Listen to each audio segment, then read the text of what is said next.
Welcome to the history of diplomacy. Last episode we went over the first diplomatic contact between Rome and Carthage. This episode will now look further at three more treaties. One believed to be fake, signed on the build-up to the First Punic War, created at a time when Carthage and Rome were friends, although I use that term lightly.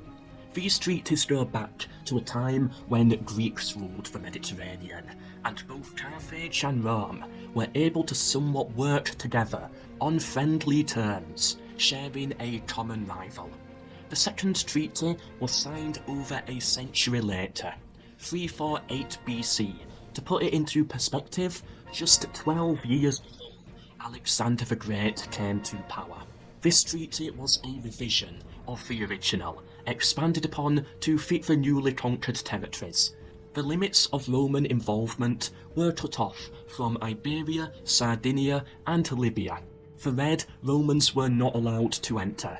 The yellow, they could enter only if forced to, by enemies or bad weather, but still could only stay for 5 days to get their ships back in order. And some smaller, less significant arrangements, mostly surrounding the exchange of foreign prisoners. These were equal to both sides of the agreement. This treaty shows the growing influence of both parties, although Carthage is clearly the more dominant power still. The third treaty is interesting, as we don't know if it actually existed. Signed apparently in 306 BC, now after the death of Alexander, the treaty forbade Carthaginian interference in the Italian peninsula, and forbade Roman interference in Sicily. This deal is believed to have hurt Roman merchants far more than Carthaginian ones. The treaty was originally mentioned by a pro-Carthaginian historian named Philnius. Polybius, however, could find no record of it, so claimed it to be false. However, Polybius is argued to potentially be pro-Roman. This treaty, if it ever did exist, would later be broken by the Romans, triggering the First Punic War. The fourth and final treaty between the two was perhaps the one where they were most on friendly terms, although far from strong allies.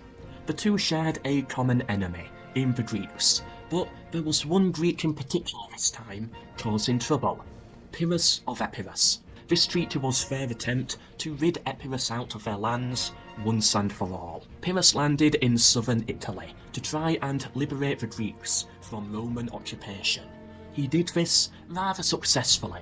However, eventually, as a result of a famous Pyrrhic victory at Asculum, ran out of manpower and could push no further. The king of Syracuse, meanwhile, died.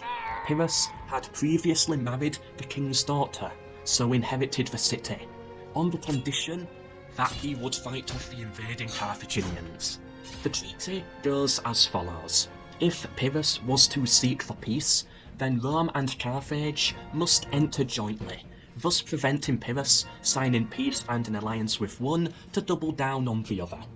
Both Rome and Carthage had to assist each other wherever possible if the other's territory was invaded, with the specific detail that all naval support and troop transportation was to be handled by the Carthaginians. Carthage, however, attempted to break this treaty. Excluding the city of Lilybaeum, all in Sicily seemed lost. Carthage offered a large sum of money and ships if Pyrrhus was to use those ships to go elsewhere, expecting that to be southern Italy, and to pester the Romans instead. This heavily broke the agreement. Peace had to be agreed upon jointly by the two powers, although Carthage's attempt was futile. Pyrrhus refused. He had plans to next invade Libya. However, Pyrrhus eventually was kicked out by the Greeks in Sicily, accused of being a tyrant. He was called back again to southern Italy. The Roman legions held Pyrrhus back this time round. During this stage of the war, Carthage conducted military action against Pyrrhus through transporting Romans and engaging the Greek ships. Although the treaty was kept to and worked effectively, it was clear that distrust began to exist between the two allies. the treaty meant Carthage had to now begin accepting Rome as an equal. This treaty also, arguably, was what made the Romans realise their own potential and current new status in the world as a possible rival against Carthage, hence leading up to the First Punic War.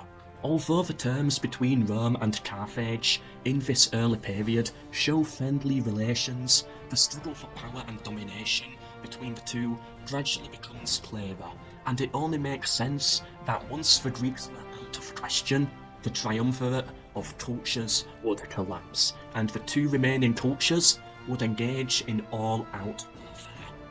Subscribe to join me next week, where I will go over the Treaty of Lutatius, the peace terms agreed upon to end the First Punic War. This has been the history of diplomacy.